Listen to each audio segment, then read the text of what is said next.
I didn't know where to start, really. Living next to a college campus, I had plenty of resources at the ready, but it was a lot to look through. I asked an elderly librarian if there had been any student deaths in or near campus in the past 20 years or so. I told her it was for a local history class, but all I got was dirty looks. I I pawed through old newspapers, but it didn't do me a lot of good either. Eventually, I uncovered that the apartment building burned 17 years ago, but there were no deaths or anything that I could find. Everybody got out safe, it seemed. The fire department blamed like faulty wiring or something, I don't know. Googling black-haired, horny ghost girl didn't do me a lot of good either. So what else did I call her? The bruises on my hips weren't fading, and over a week had gone by. A nice little hour of me time on HeavyR.com did startle me, though.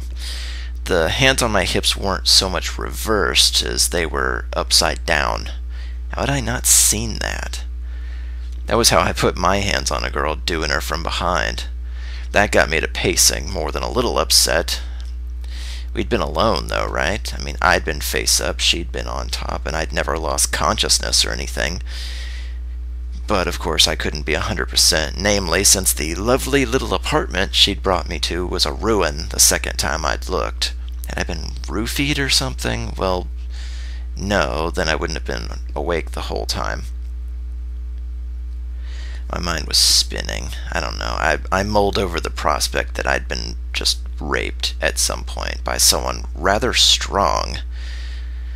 I don't know. The hands didn't match, so was there somebody else there with us that I didn't see? I didn't know what to believe, because this building burned 17 years ago. I was in it, and it looked great, and now there was evidence that there were more than two of us there. I wasn't really ready to dismiss that either.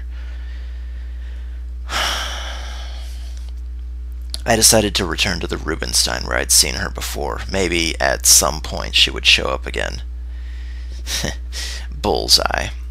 Maybe she waited a week or so before returning, or maybe she had multiple, hunting grounds, I guess the word would be. I didn't approach her. I had to see how this actually happened.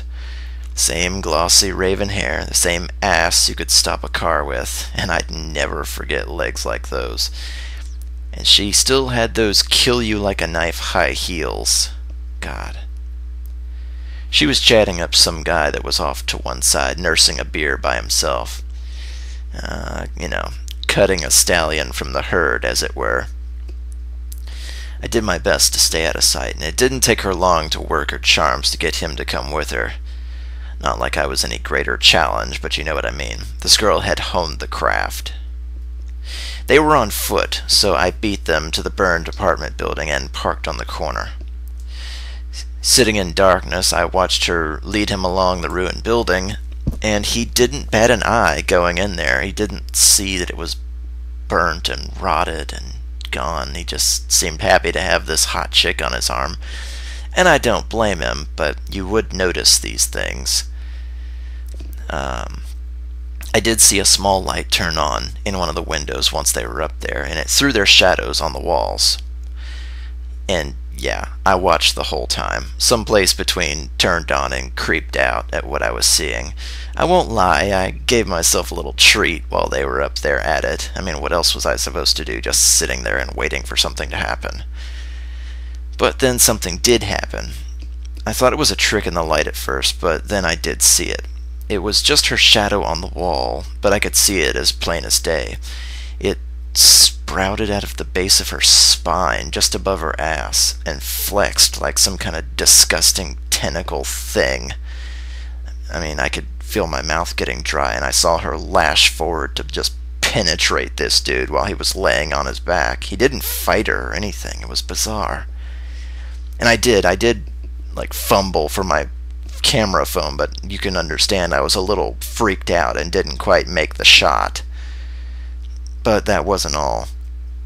The shadows seemed to kind of dissipate, and flickering lights went back and forth across the wall. I know how dumb and vague this sounds, but I'm not some, alien abduction occultist. I'm just telling you what I saw.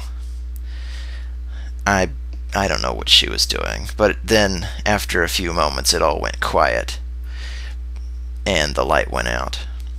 So a few minutes passed, the mystery guy came out, huge smile on his face, as you can imagine, and fake number in hand, no doubt.